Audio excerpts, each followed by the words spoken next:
victory Monday morning following the Eagles' victory over the Green Bay Packers. A defensive beatdown, an overall victory because the offense wasn't necessarily clicking on all cylinders. So we've talked about it a lot today, Johnny, for almost 2 hours.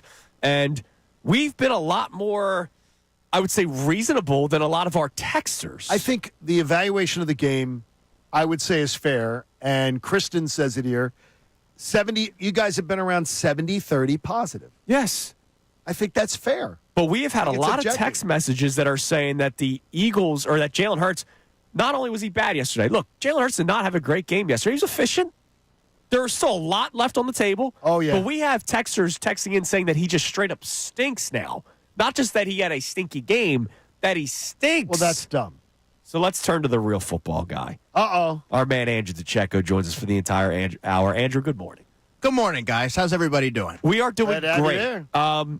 So you were in the building, as you always are. You saw my man John Kincade, as you always do. Definitely, yep. So we're going to unpack this We had entire cheesecake game. together. That's nice. Did you guys share the spoon, too? No. Two dudes do not share a dessert. Yeah, come on now. This isn't Lady and the Tramp. We're going to talk about everything over the course of an hour, but let's start with the offense because that's something that people. I don't know how you would do that with cheesecake. I don't with the cherry stem. Let's move on from that one. Let's talk about the Eagles' offense first because that's the thing that everybody's worried about. Because let's face it, this season wasn't about winning a wild card round. No. This season was getting back to an NFC championship game and hopefully getting to a Super Bowl. And I think we all realize that if the offense plays the way they did yesterday against the Lions in the NFC championship game, you'll lose. If you get to the Super Bowl and play that way against Baltimore or Kansas City or Buffalo, you'll lose. Do you expect the offense to continue to play like that? Break it down for us. What did you see yesterday? Well, for those that are saying that Jalen Hurts flat out stinks, they're totally off base. That's a knee-jerk reaction. Yep. They're operating in a world where it's what have you done for me the last 5 minutes. But what I will say is, did he play a perfect game? Far from it. I thought early in that game he was holding onto the football for an abnormally long time. He had clean pockets to work with. He made poor decisions, and he took a couple of bad sacks there. But by and large, he made a couple of nice throws in that game. That one to Devontae Smith in the third quarter I thought was exceptional. And he made winning plays. Was it perfect? And will that be good enough against some of the more upper echelon teams that they're going to be facing in the postseason? Absolutely not. But I got to tell you guys, I was very underwhelmed with the game plan from Kellen Moore. And we talked a lot about this last week and the past couple of weeks. How were the Eagles going to unveiled their offense with Jalen Hurts after that 3-week layoff. And I thought that they were going to be conservative because I hadn't seen the innovation, the creativity from Kellen Moore, the advanced route concepts, the motion. And so it goes hand in hand. I don't think that the play calling did Jalen Hurts any favors. So when you're looking at the offense as a whole, I think if you're objectively looking at it, the offensive coordinator needs to be a lot better as well. They would get smoked if they played like they did yesterday against a team like the Detroit Lions. Not the football guy you are. But to me, the motion is completely wasted. Mm-hmm. The motion is nothing. The motion is not. The motion did nothing yesterday to fool Green Bay. Did nothing to suck them in. Did nothing to distract them. And I'm wondering, what's it for? Just having somebody run behind Jalen Hurts? It's like, I don't understand. This is not the Kellen Moore that I studied all off season. So there's two games, John, that I think that you'll probably agree with this, that I could pinpoint and say that was vintage Kellen Moore. And that was the opening game against Green Bay. Sure. And the Pittsburgh Steelers game. There's a lot more of that the was eye a candy. Great one. The Yes, eye candy, yes. the creativity that he was being billed for. You saw that manifest. But the Eagles adopted a different identity since then, and they became very run first. So you didn't have to have all the glitz and glamour of the offense. And I think they've struggled because of that, because when you have to turn it on in the postseason, all of a sudden it's not there. Teams aren't going to respect that. And when you have a quarterback like Jalen Hurts who is coming off a 3-week layoff, you have to do a little bit more to help him out. Well, then the question, now let me get this out first. You're listening to 97.5 The Fanatic, WPN HD1, Burlington, Philadelphia, Beasley Media Group station, broadcasting live from the Comcast Business Studios, powering possibilities. Why go away from the run then? Because I'm watching the second quarter, and it's just incomplete pass after incomplete pass. We've talked about this a lot. Jalen going 2 quarters without a completion is insane, and it wasn't because he attempted 0 passes. They also went away from the run. I was so confused. You mentioned the game plan, but one thing that Kellen Moore has done wonderfully this season has been the slow start and the adjustment after it. there was no adjustment until the third quarter. Yeah, it was bizarre. And by the way, Devontae Smith only had one target prior to the third quarter, and that was on the second drive of the game. That's inexcusable. But to go away from the run when you have a quarterback who's clearly struggling to find any sort of consistency, I thought was malpractice. And that goes back to my point that I didn't think that the offensive game plan was near good enough. It's going to have to be a lot more advanced as they move forward here in the next round because you got to do more to help your quarterback. You saw A.J. Brown. That was something I was trying to channel my inner DeCecco yesterday.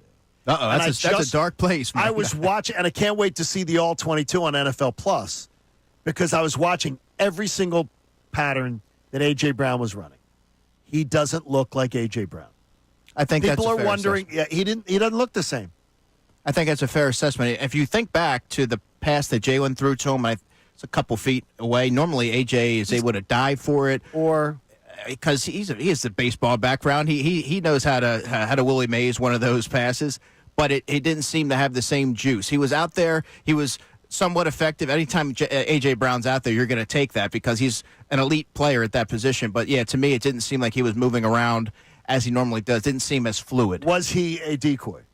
No, I wouldn't go that far. Do you believe it? Because they purposely were not going to him, though. Mm-hmm. The game plan yesterday was not to focus on A.J. Brown, which is shocking. Well, the game plan didn't focus on many people in the first half. That's the only reason, John, why I don't think he was a decoy because Devontae Smith, whom I mentioned, I thought the game script was set up for him to have a very big afternoon, and that never happened either. Dallas Goedert, 4 for 4. He went 4 catches on 4 targets for 54 yards, but he was very effective too, and he wasn't really much involved in the game plan. So I just think that if you're Kellen Moore, you have to scrap that game plan and find ways to get the ball into the hands of your playmakers because those slant patterns to A.J. Brown, Andrew, they're automatic. Yeah. That is instant offense. He's always calling for it every week. He wants 3 of them in the first quarter. I wanted that to be the first play because Jalen Hurts, all the rust fear, and I get it. It was reasonable worries to have for Jalen Hurts and the rust. I wanted the first pass to just be a screen or a slant route to A.J. Brown. Just go, all right, I got my connection. I'm good to go. It takes so much pressure off your quarterback and allows him to settle into the flow of the game, especially when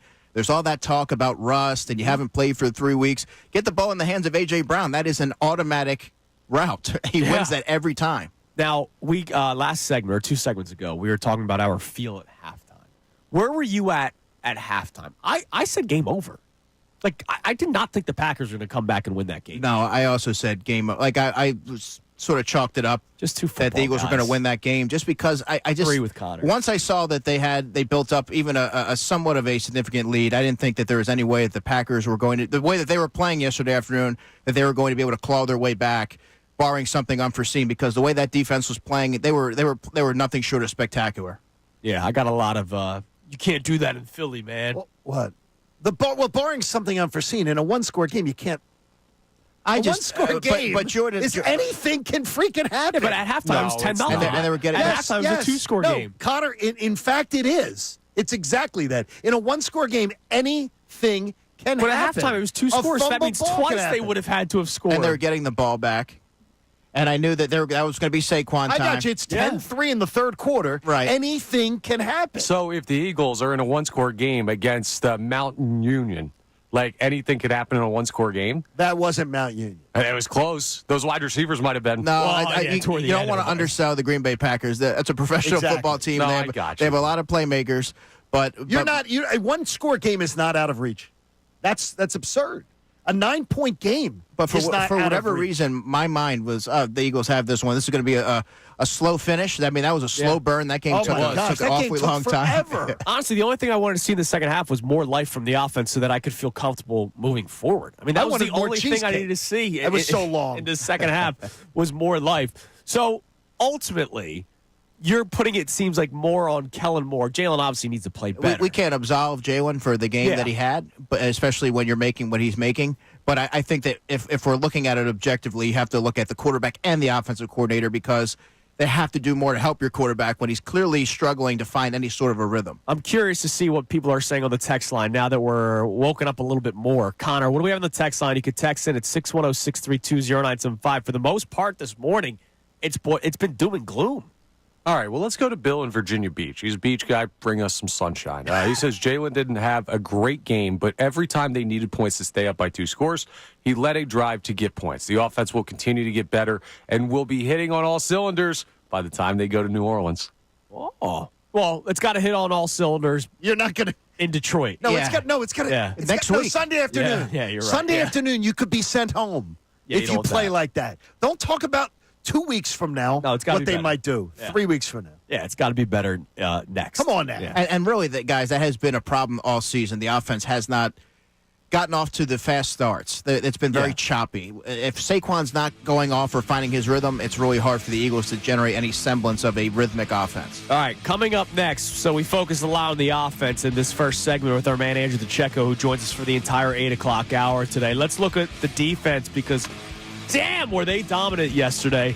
So we'll have some love talk. We'll have fun talking about the defense, showing them some love. But also, how big could the loss of Nakobe Dean be? We talked about that earlier, but we'll ask Andrew DeCecco to answer that question.